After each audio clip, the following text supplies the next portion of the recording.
Is K-pop Demon Hunters using Jennie for clout? But wait, we should do what with different races? Threatened lawsuits, scary stage accidents, and so much more in today's episode of Totally Legit K-pop News with me, Angelina. So if you're interested, please keep on watching. Don't forget to like, comment, and share this video with friends you don't have. And without further ado, let's get into today's video. So I don't know if you guys have seen K-pop Demon Hunters. It is an animated film that tells the story of a girl group hunting down evil boy groups. Now, I myself have not seen the movie. I think I want to do maybe a watch party on Discord or something. Let me know if that interests you. But everyone and their mothers have been talking about this movie, most notably, who inspired which characters. Now, if you go online, you're going to see a lot of idols being credited for inspiring certain characters. Rumi was inspired by Jennie. Jino was inspired by Chanwoo. Baby Saja was inspired by Jimin. Romance is inspired by Yeonjun. Oh, but they were also inspired by ITZY. But they were also inspired by Blackpink. Oh, but they were also inspired by aespa, TXT, ATEEZ. You get it. The list is endless. So-and-so inspired so-and-so. But I think the most famous example of this is people attributing Rumi to being inspired by Jennie of Blackpink. Jennie was mentioned as a reference for one of the characters in Netflix's new film, K-pop Demon Hunters. This is what I heard directly from the director during a private meeting. Apparently, one of the girl group members in K-pop Demon Hunters was referencing Jennie quite a lot. Kevin. He was licking his sister. Now, this tweet had 11.9 million views. Rumi of Huntrix was reportedly inspired by Blackpink's Jennie. But then the director of the film, Maggie Kang, came out and said the following. Rumi was inspired by many leading ladies, some not even K-pop. Names are going around, individual idols plus groups, because we only said yes as they were mentioned by interviewer to us, but list of inspo for both Huntrix and Saja boys is endless. This has been clarified by us to press. And then in a response, someone wrote, the amount of misattribution and misinterpretation has been wild.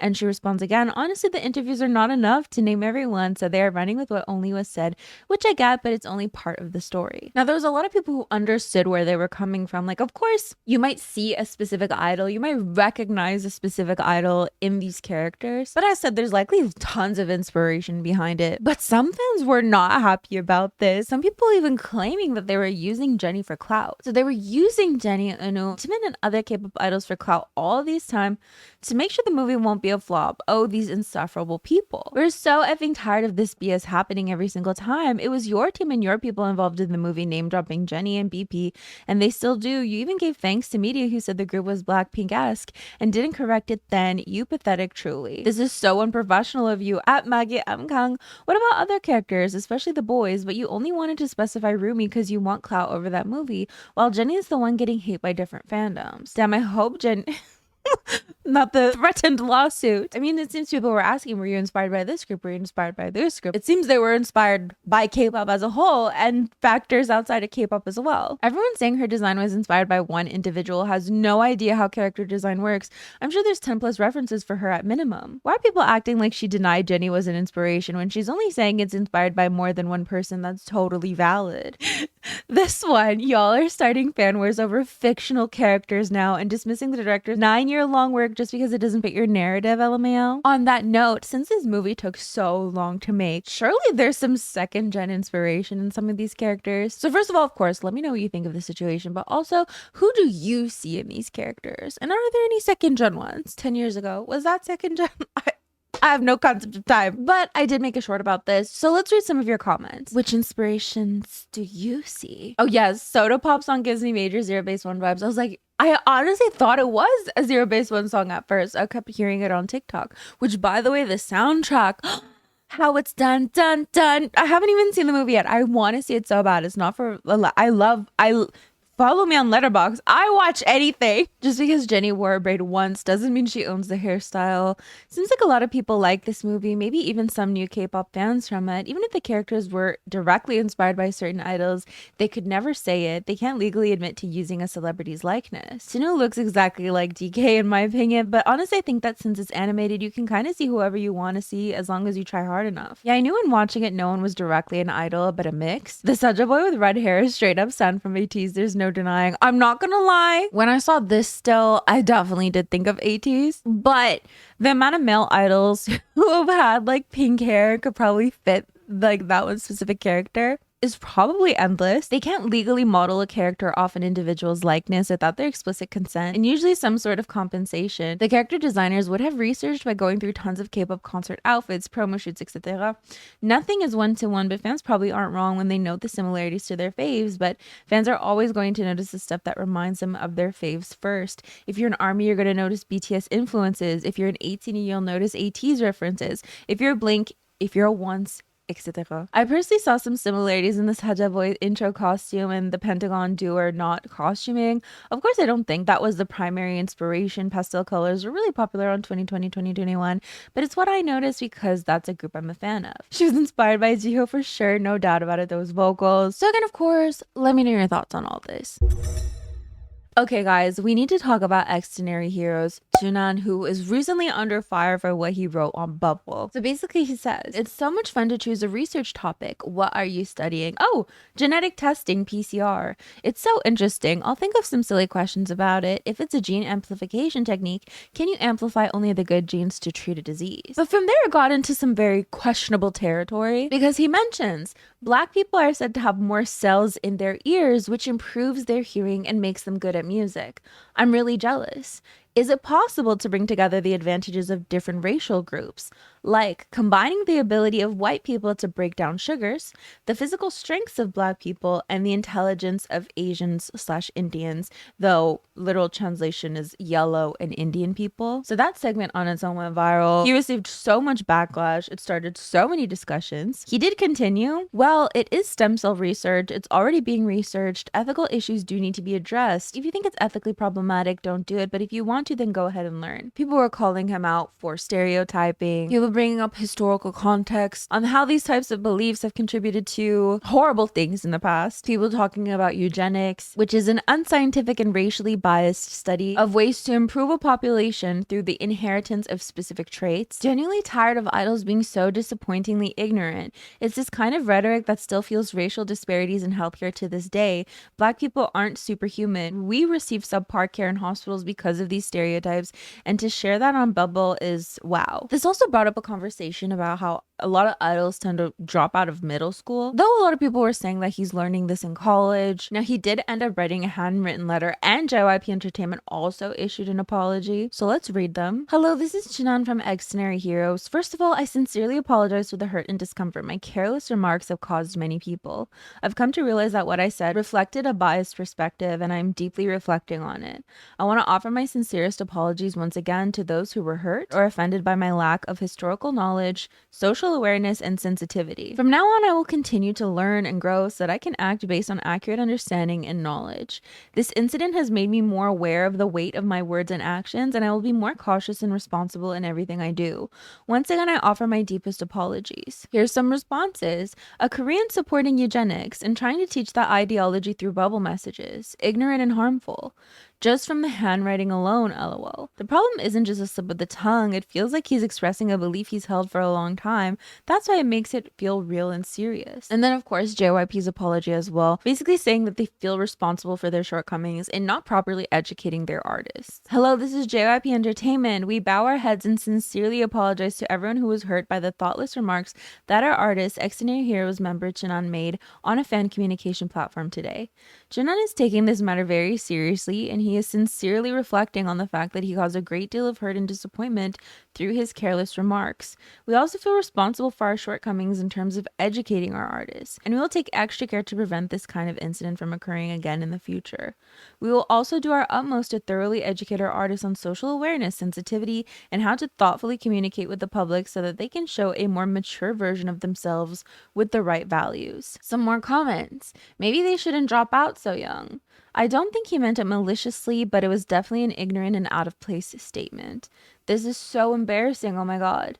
Honestly, it's just a lot of ignorance. What I find alarming is the people who taught him this and believed that it made sense. By the way, I remember a member of ITZY NMIX, I forgot, said something about how the Bubble app works for idols. She said that when you type in a message, it asks you to confirm if you're okay with sending it 3 times. He really had the time to think about this, but he clearly didn't. It sounds like a bunch of excuses. If he's studying genetics, he should know that what he wrote was basically eugenics. Did he just say selective breeding? I have fifth-hand embarrassment. That's something you ask your best friend in a room alone. But anyways, let me know your thoughts about this as well.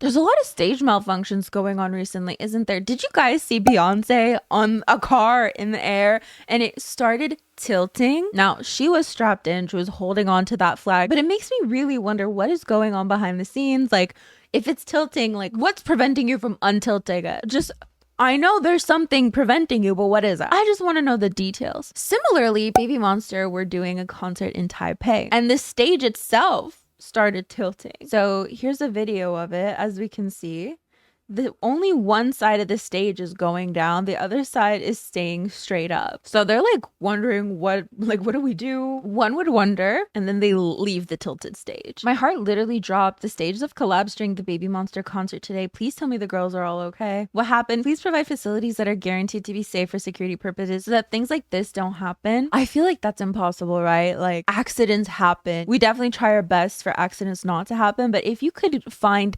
anything in life that is guaranteed to go perfectly fine, I mean, everyone absolutely would, right? This was the moment when the stage lift collapsed. I hope this never happens again. This should be a reminder for YG and promoters to double check.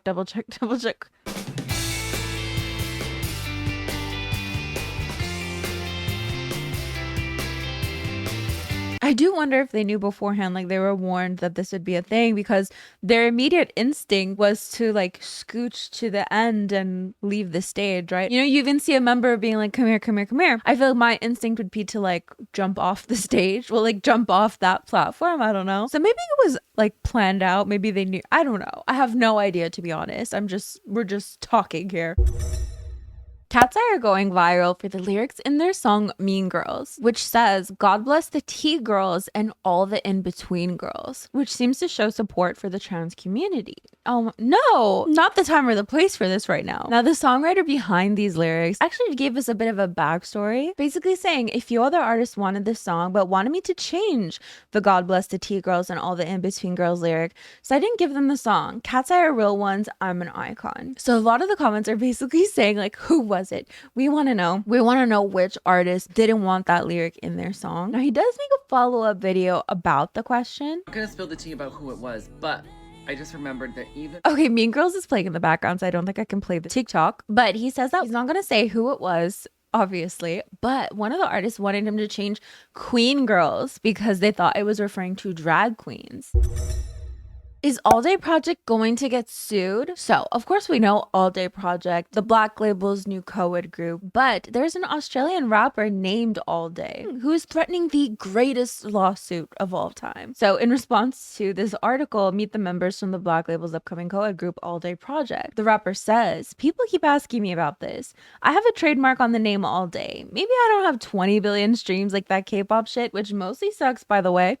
But I do exist and own the trademark to my name. Prepare for the greatest legal battle of all time. He was definitely met with a lot of ridicule, and a lot of people did think it was rage bait, though some people did believe him and did sympathize with him. His choice of language indicates to me that he doesn't actually care about the potential copyright infringement, but rather just wants to stir up K-pop fans in hopes that it will bump up his views. The whole quote, K-pop shit, that sucks, by the way. I mean, if you know the audience, you know that would send K-pop stans into a rage. So, I mean, wouldn't surprise me. Allday and Allday Project aren't the same. They're close, but not the same.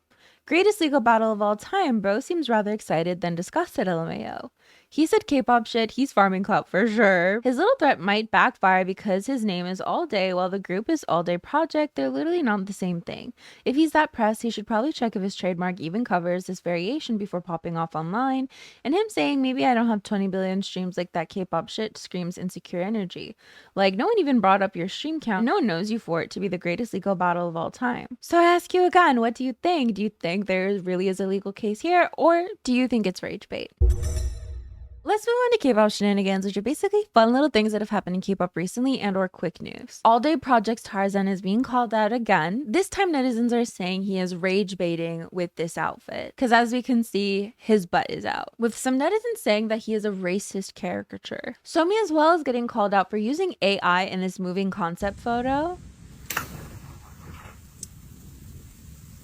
Allegedly, PUBG have announced a collaboration with aespa, and people are really loving pink-haired Chewy. Which, on that note, 6th gen K-pop is going to be a 2nd gen resurgence.